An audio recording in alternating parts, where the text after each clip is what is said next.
to the masters. Break it down.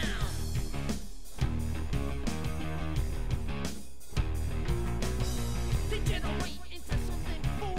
We just got tired of doing what you told us to do. That's a brace, boy. Yeah, that's a brace, little man. Break it down. Degeneration.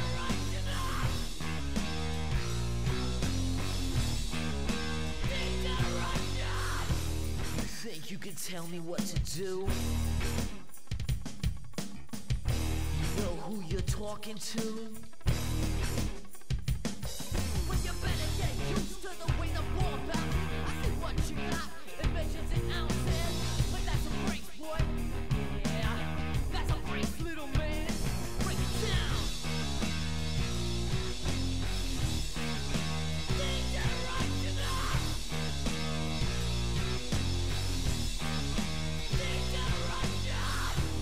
Think you're a big man? I'll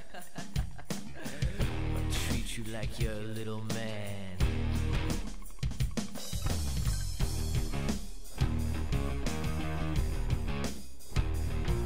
Yo, tell me what it's like to be half a man. It must break your heart to see what I am, but that's a brace, boy. Yeah, that's a brace, little man. Break it down. Think you can tell me what to do?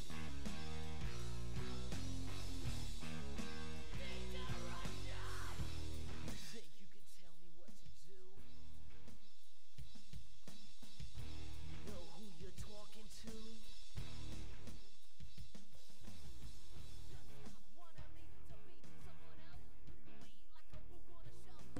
Hey, how's it going, everybody?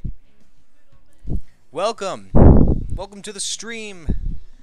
Welcome to the first episode of Chatting Raw with Thorfinn.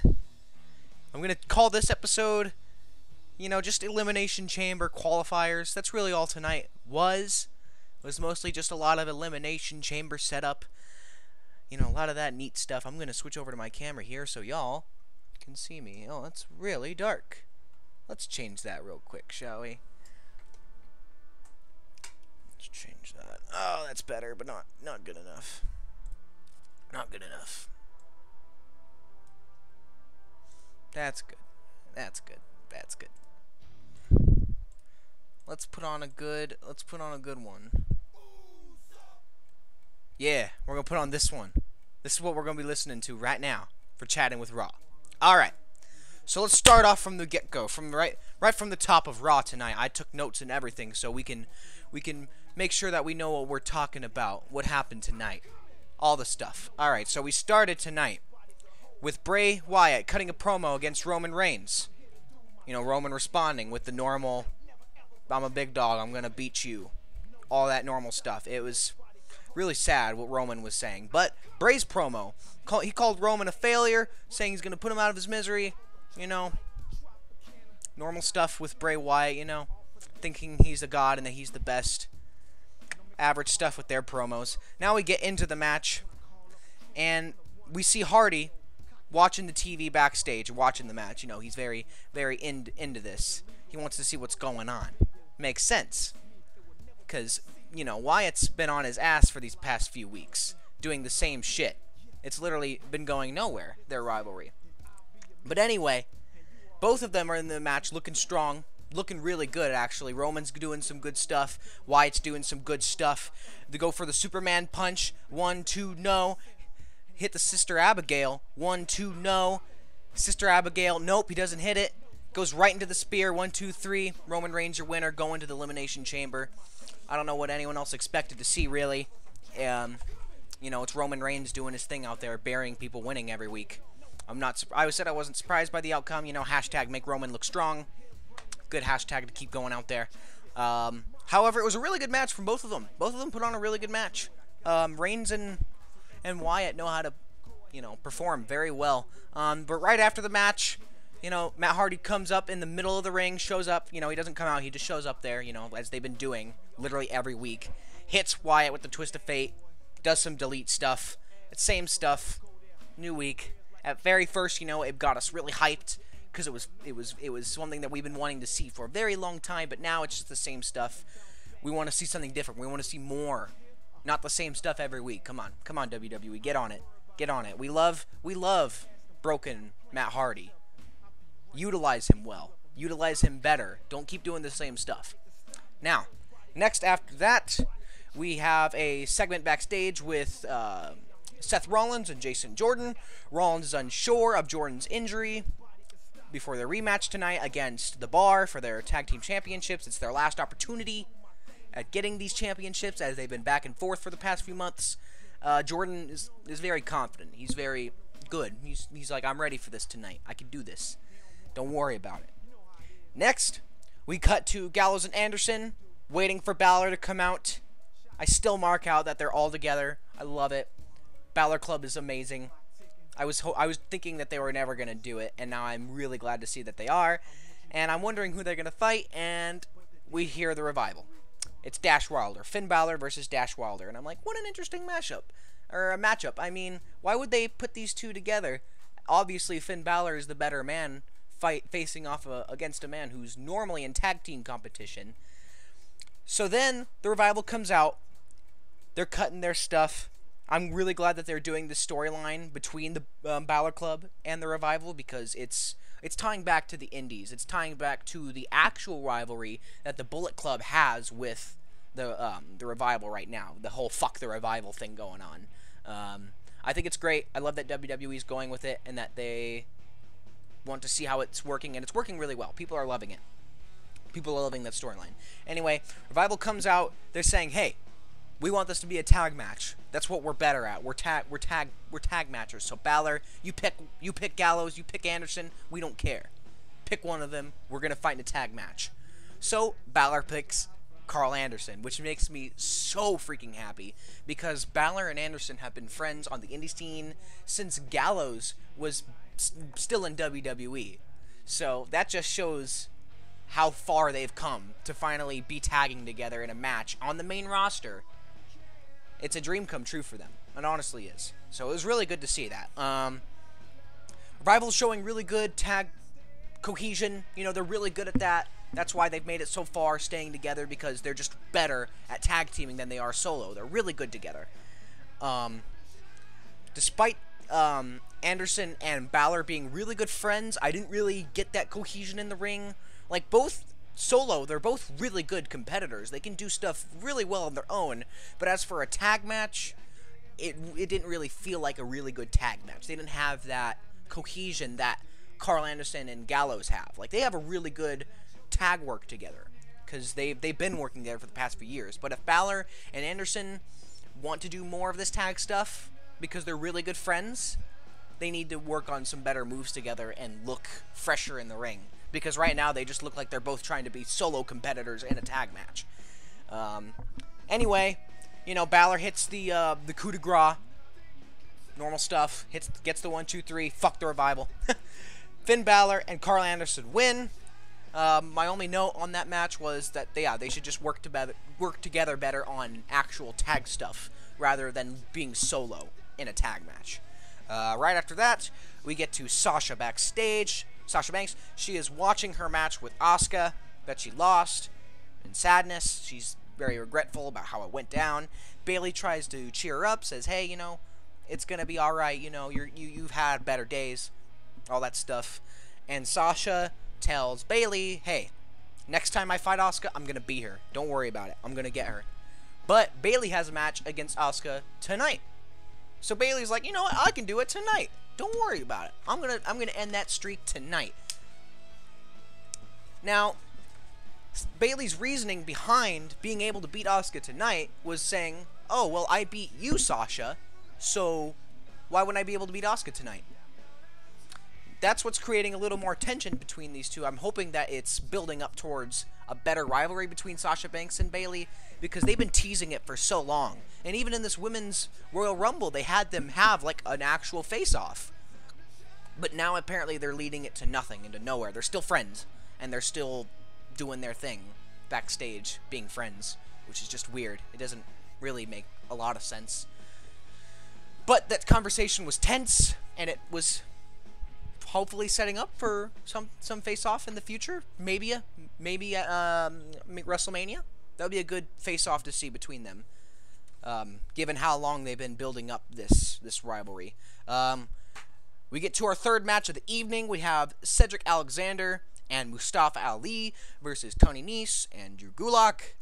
Then the best part for me about this match wasn't even the match. It was that I love HBK. Drake Maverick was on the commentary, and for you TNA marks out there that are just all on Facebook complaining how they're not calling him Rockstar Spud because he's been Rockstar Spud his whole fucking life.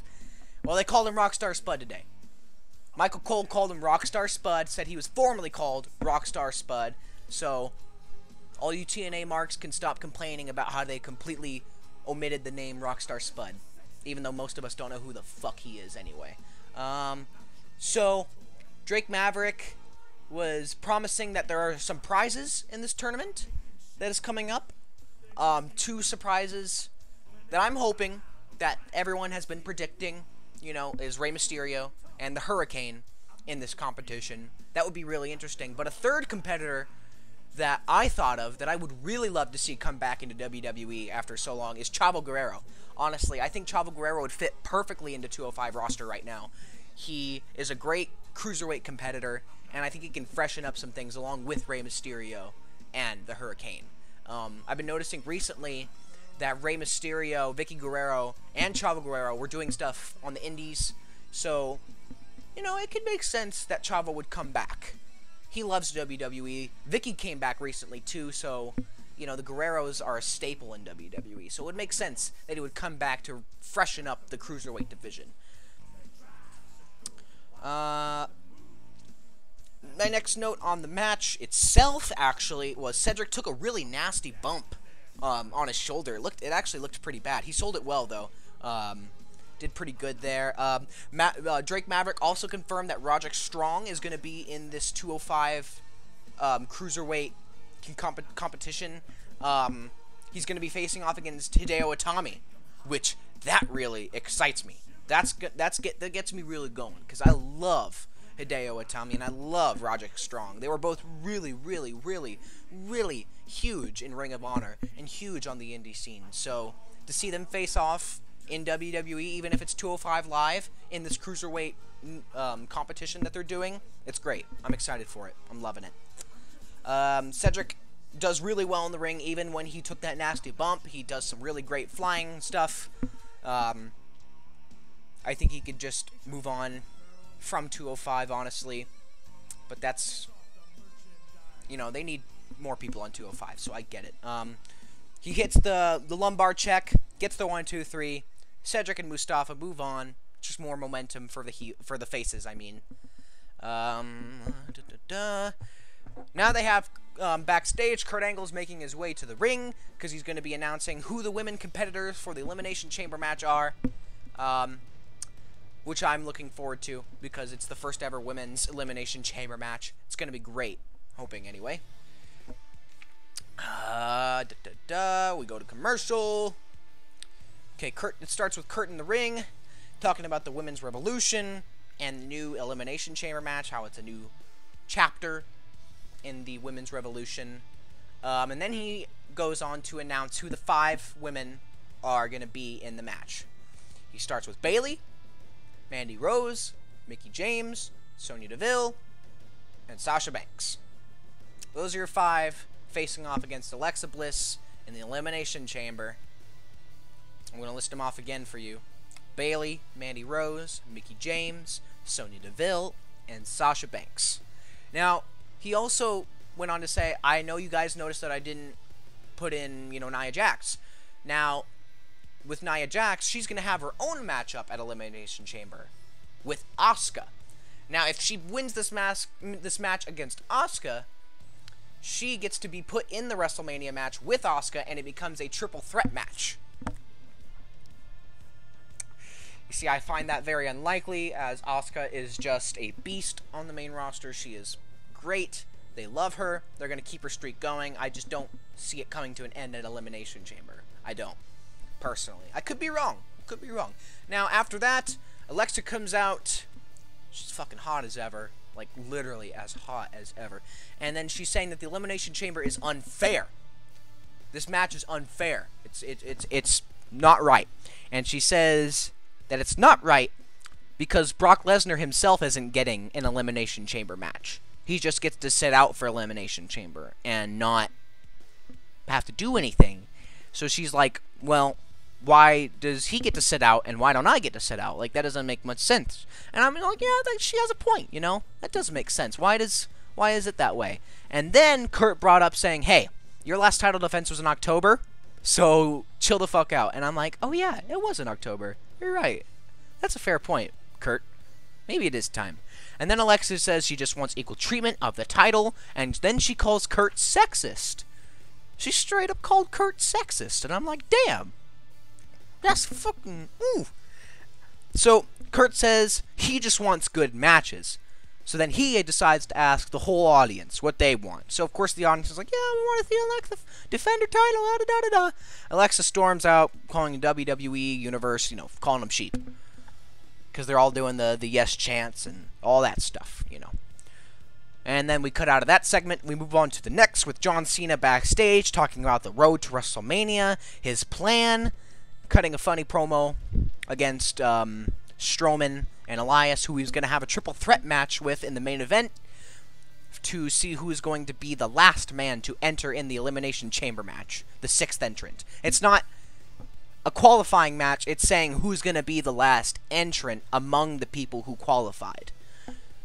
That was the match. So, after Cena cut his funny promo, we come back to the fourth match, which is Asuka versus Bayley. Now, I was personally super duper excited to see this matchup simply because of the NXT Women's Championship match from a few years back where Asuka started her legendary, you know, reign as NXT Women's Champion.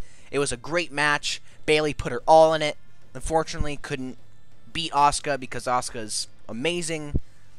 That's just how it was back then, so I was really happy to see that they're coming back in the ring to face off again after so long. I was really excited to see that rematch. Now,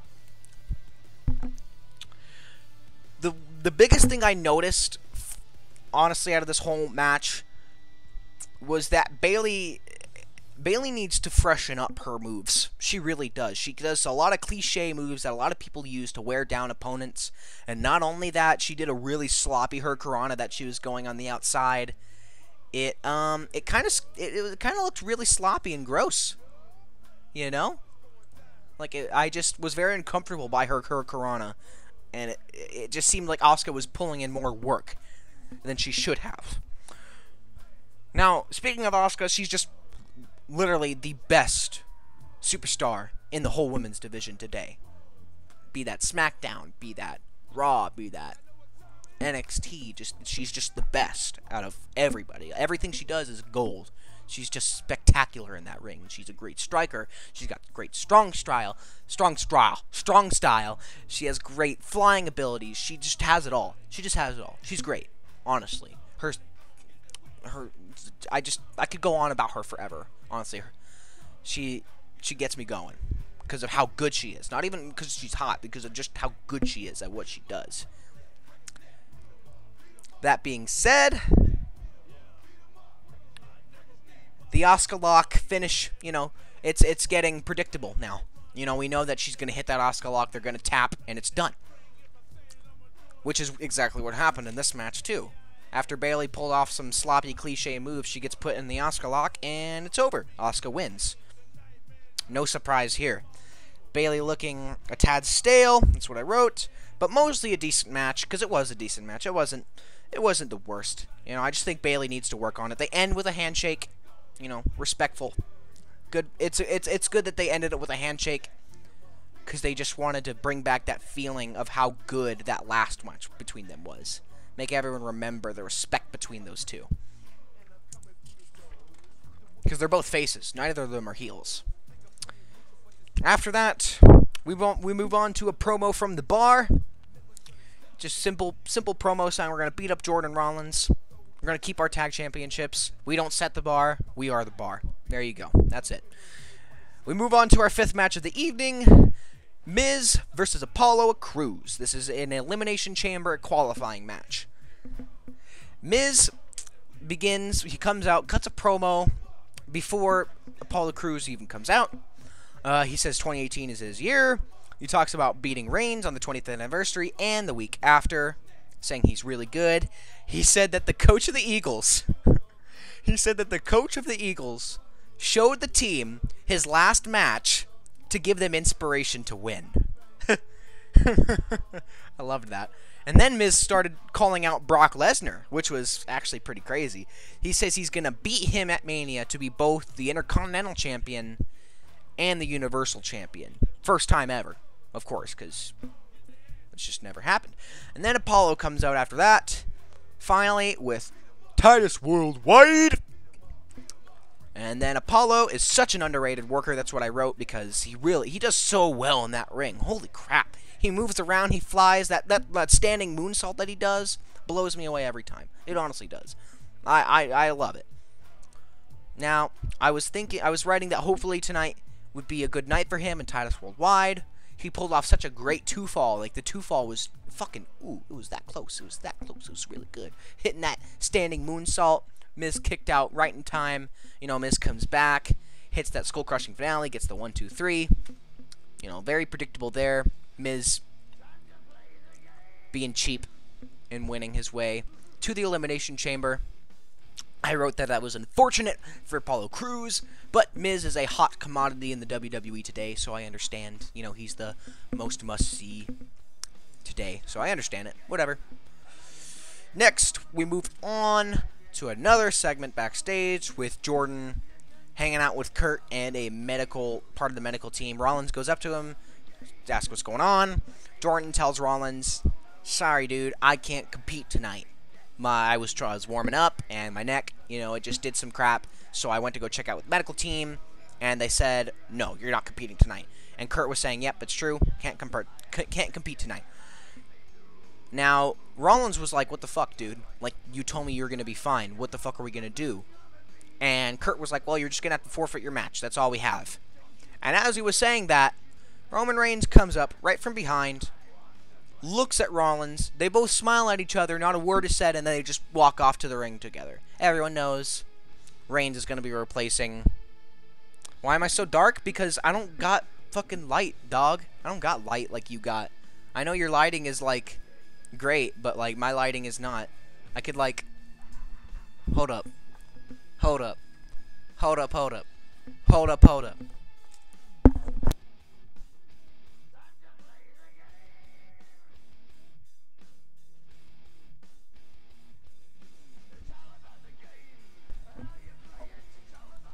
Is that any better? Ugh. Ugh. Ever heard of a flashlight? What do you want me to do? Fucking trying to lie? I'm not telling a scary story, you dip. I'm trying to talk about what happened on Raw today, you bitch. Alright. I like how Bodwin told me about it, but you, Matt, you didn't give a shit, which tells me you're not watching my stream. Now, anyway, we move on. That's right, so, Rollins and Reigns, they smile at each other, they head to ringside, you know, so we all know what's going on. Now, what I wrote after that was that I was afraid that the Shield was done after the Rumble, because they fought each other, they had a face-off. Roman threw him out and eliminated him, so I was like, oh, okay, that's done. Shield's done. Now, I'm really happy that they're not done, because Roman would get over so much better if he was just a part of the Shield rather than on his own. If they kept the Shield a strong stable and waited until Dean Ambrose came back, people would be much happier with Roman Reigns instead of him on this solo run that he's been on for the past few years. Did I write anything more after that? I'm the one that sent Tyler the link. Well, I put it in the promote your stuff tab, so... everyone should have just looked at it anyway. Anyway, we move on to the 6th match of the evening, The Bar versus The Shield. That is what I wrote it as because I could. Now, this is for the Raw Tag Team Championships. I wrote in all caps that I am so ready for this because I love almost all the competitors in this match as wrestlers. And I was actually hoping that Rollins and Reigns would win. That's what I wrote. And hold on to the titles for a while. But I wrote that it was unlikely. He doesn't read that. I don't care about fucking profanity. God damn it. How do I turn off profanity? I don't care about profanity, dog.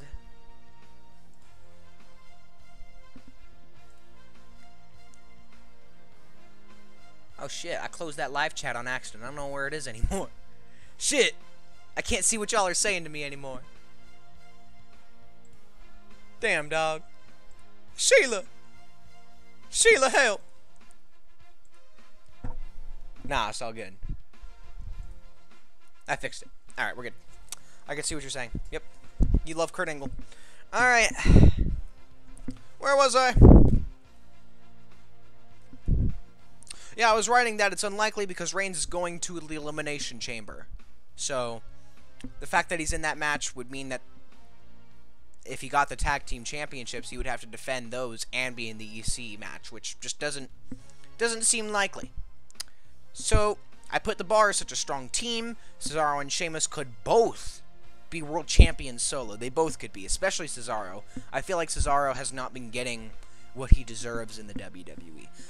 Being a tag team champion's great, but he's good enough to be on his own. I make graphics, dog. I make you graphics, dog. Yeah, y'all act like I'm gonna do all this shit myself. Like, come on now. I don't even have Photoshop. Y'all are funny. Alright. Yeah, I wrote that they could both be world champions on their own because they're both really good. Cesaro deserves that chance later on in his career, hopefully before they have to kick him out for being too old. I complained that Cesaro never hits the neutralizer because every time he goes for it, you know that they're going to reverse it because he just never hits it anymore. It's very sad. So every time you see him go for the neutralizer, you're like, oh, he's not going to hit it. It's going to get reversed. It's predictable now. Right after that, though, Jordan came out to the ring to help Rollins back on the apron to tag Reigns, which was really helpful. It's actually very helpful. Helped Rollins get back into the match for a while. Rollins did this really cool spot where he knocked Cesaro right into the audience, like past the frickin' the barricade and into the audience. It was really cool. Rollins missed the curb stomp, but right after he missed that curb stomp, he hit the superplex and the Falcon Arrow. It was a really cool sequence to watch it all happen. It was really quick. But he only got a 1-2 right after that. Nope. And then right after that 1-2 with the Falcon Arrow, he hit a super kick. It was almost instantly. So it was just a long, really nice sequence of great moves and quick pins. The work between them was just great choreography, and I could tell that they're really good workers. Right after that, Reigns was telling Jordan, hey, get the fuck out of here. We can do this on our own. We don't need you. And Jordan decides, you know, hey, he's going to stay here. You can be a guest tomorrow. How about that? Because you didn't watch Raw. So, Reigns tells Jordan, get the fuck out of here. We can do this on our own. Jordan stays there anyway. Reigns and Rollins then attempt to do a powerbomb, and they miss it. Cesaro saves Sheamus out of it. Then, Jordan attacks the Bar as the Bar tries to leave because they're like, we're done. We're not going to do this. We don't need to do this. We can leave and keep our tag championships. Jordan said no. He attacks the Bar. Ref sees it. Cost shields the match. Winners of your match, the Bar, by disqualification. Reigns and Rollins are pissed at Jordan, who lost his temper on the Bar. And that means the Shield no longer has any more opportunities at the Tag Team Championships, and the Bar will walk off and face new people, move on to new stories. I'm really liking that. You know, I was really upset that the Shield didn't get it, but hopefully this is just a way for Jordan to be kicked out of their group and to just leave. Honestly, Jordan should just leave.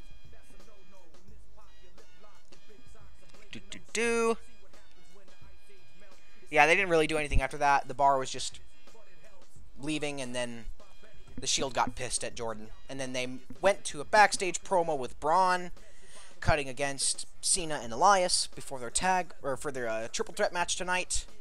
Talking about how he's going to be the last one standing tonight. last one standing at the Elimination Chamber, and last one standing at WrestleMania. That's his prediction, and you know it's likely. You know, he's a very big man. And then right after that, we go to commercial, and we come back with Rollins shouting at Jordan again, calling him a son of a bitch, and saying that he wished he injured him himself. And then Rollins walks off. So that just tells me that Rollins and Jordan are just done. They're done. And I hope that's what it is. Kurt tells Jordan to stay home. Go home and stay home. You're injured. Don't come back until you're not injured anymore. Just fucking stay home. And Jordan's like, come on, Dad. I can do it. And Kurt, like, straight up yells at him, shouts at him, get out of here. Go home. It's a pretty tense moment between a father and son. Then we cut to commercial again. Or, no, we just cut to the ring. Nia Jax, she makes her way to the ring. They didn't announce that she was having a match, so I didn't write down it was the 7th match. We had our 7th match of the evening. It is Nia Jax versus local talent, or as I wrote, Jobber. I didn't get the name because they said it just once, and I forgot. I immediately forgot their name. So Nia gets some hits. She gets hit a few times, but then she squashes the Jobber and wins. Winner, Nia Jax.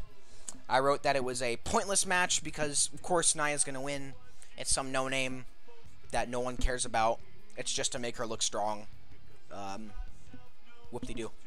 Renee begins to interview Nia about her Asuka match at Elimination Chamber. Nia says that she is the only one that doesn't fear Asuka, and she's going to make her the Empress of yesterday instead of the Empress of tomorrow. Ooh. And then I wrote in all caps next, Paige, oh my god, ba ba da ba da ba da ba da, ba ba da ba da ba da, ba ba da ba da, because like I was just looking at Paige and I was just struck with how beautiful Paige is. That moves on to 8th match of the night, Sonya Deville, part of the Absolution, which is why Paige was out there, versus Mickie James. Now, I wrote that this is actually super interesting because you have a legend of the mid-2000s, Mickie James, coming in, facing off against a strong new competitor fresh off from NXT. And I think that's a really good way to make the future of the women's division look promising.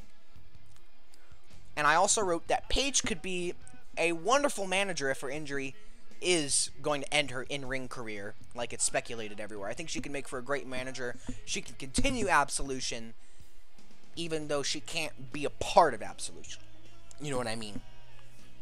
Now, I wrote, the match didn't last that long. Mickie won with a quick roll-up, actually. Surprisingly, I was thinking that Sonya was going to win, as it was just going to show that the new stars are better than the old stars. That's what they've been really pushing towards. However, they made it seem like that Mickie James, her experience pulled off this time. Her experience got her ahead of Sonya Deville with that quick roll-up that she didn't expect coming. So right after that, Absolution starts beating up Mickie James. It's very sad for me because I love Mickie James. And surprisingly enough, Alexa comes out and saves Mickie James. Pulls her out and asks if she's okay, making sure, like asking multiple times if she's okay, which was surprising for Alexa because the last time she was okay with Mickie James was way back on SmackDown, was way back before all this stuff. They were mostly pissed at each other, but now things seem to be okay right now, for now. Anyway, it's probably just because Alexa doesn't want the odds of Absolution against her. And she just wants Mickie James to be on her side to have more for her. Because Absolution is 2 people, not including Paige because Paige can't wrestle. It's 2 people that she can't face off against. Alright. Good. Now, we move on. Alexa, how much is fried chicken? Guys,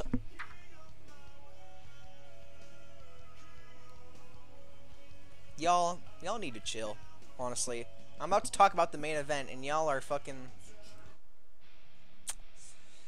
I'm gonna put on Batista. Because y'all pissed me off. Alright. So, before we move on to the main event, I'm going to talk about a match that they announced for next week. It's going to be Finn Balor versus Matt Hardy versus Apollo Crews versus Bray Wyatt in a fatal 4-way. And this is a last chance at becoming an Elimination Chamber entrant. So if they lose it, they're done for. No more chances. Person who wins this gets the last spot into that Elimination Chamber match. And I'm honestly hoping that it's Finn Balor. I'm guessing it's going to be Finn Balor, because I don't think they're going to think that Apollo Crews is ready for that kind of match. And Hardy and Wyatt are having their own thing already. So that tells me that this is set up for Finn Balor. Okay, so moving on to the main event of the night, we have Elias versus Braun Strowman versus John Cena. The winner gets the last entrance in the Elimination Chamber, number 6, because number 5 and number 6 are the spots with the most chance to get the championship, or to win the Elimination Chamber, I should say, since this match won't have the championship on the line. Now, we start with Elias playing in the ring, obviously, because he loves to play his guitar in the middle of the ring. He asks the audience to walk with him, as he always does. The audience loves that he's asking them to walk with him, because they love Elias. Elias gets over. Then he calls their town a no-name town, and then they all get pissed at him, which is why I love Elias. That's how great Elias is, because 1 second, you're going to be loving his promo, you're going to be loving it, and then the next second, you're like, fuck you, dude. You're a piece of shit. That's why I love Elias. He's great at doing that. Getting you to love him and then hate him. Back to back. It's great. Now, he talks about beating Cena and Strowman tonight, and winning the Elimination Chamber, and winning WrestleMania. He just claimed it all right there in one promo. He said he's going to just do it all. He says all things WWE will be his, because all things WWE stand for... What are you going to... Walk with Elias. You're damn right. You all knew it. Now, he then talked about how he got turned down from the Super Bowl halftime show. And he called it a mistake. He called it a mistake. And Chad, you can go fuck yourself. Elias starts a new song talking about how shitty Des Moines is. You know, because nobody really knows Des Moines. Cena comes out in the middle of his song, fired up as usual, does his thing. Strowman comes out after, pissed off, does his thing. I pretty much wrote, like, a blow for blow on this match, because I was, like, really invested into it. I'm not going to really go into all of the blow-by-blow stuff, other than Elias literally left the ring at the start of the match to let Strowman and Cena fight, because he's a smart man. Elias tries to work with Strowman. Later on, Strowman chases around Elias. Strowman runs back in the ring. Cena picks him up. Can't get him up all the way. Strowman slams Cena down. Gets a 2 count because Elias breaks it. Strowman then demolishes Elias. And he stands above both of them. Both Cena and Elias. Doing his shouting thing. Being all fucking, hell yeah, I'm great. And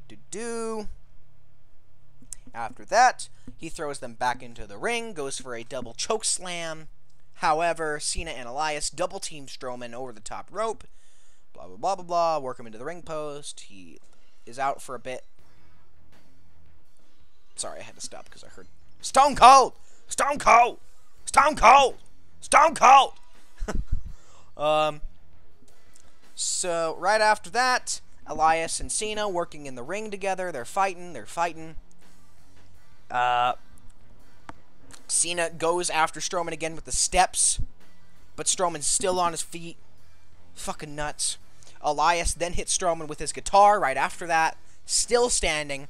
Then Cena picks up Strowman, picks him up on his shoulders, literally on his shoulders, and throws him, does the AA, onto the steel steps. It was amazing. It was a great spot. I didn't think Cena had it in him to lift up that fucking huge guy. But I mean, I guess I should have guessed it, because Cena's a big muscle baby. He's just a muscle baby.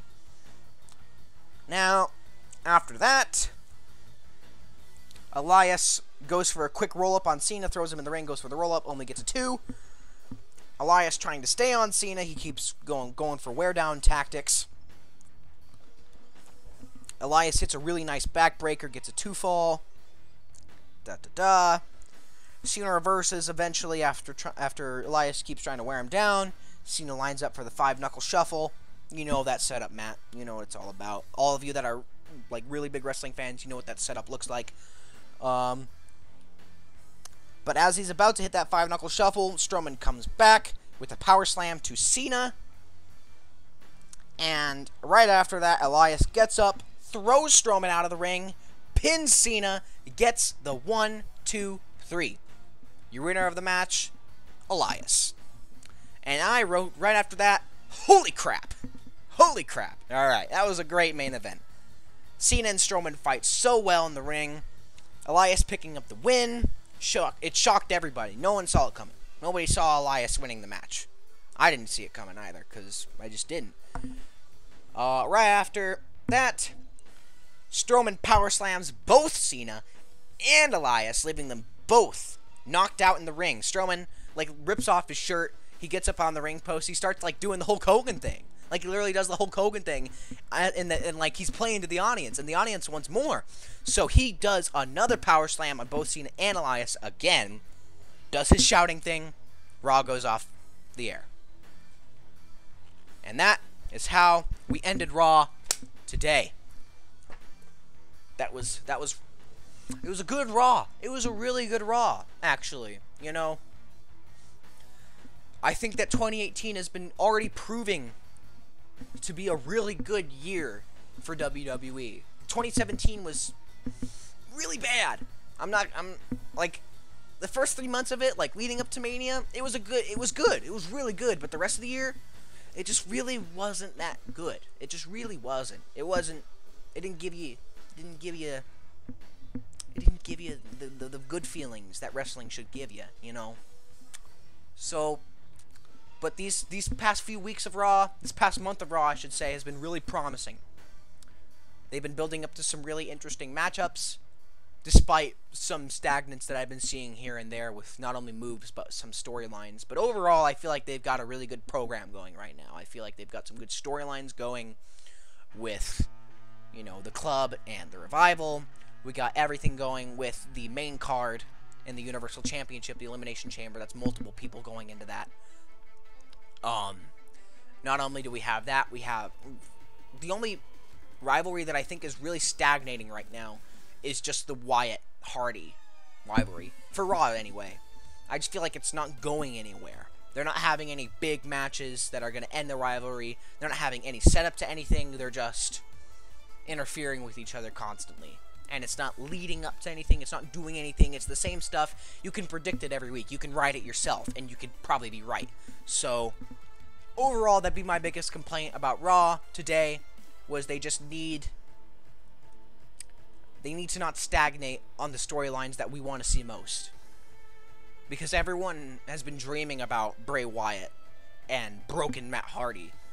Ever since Broken Matt Hardy made his debut in WWE, or even since Broken Matt Hardy, or even normal Matt Hardy made his debut at the last WrestleMania, everyone's just been like, oh, we should get Hardy versus Wyatt.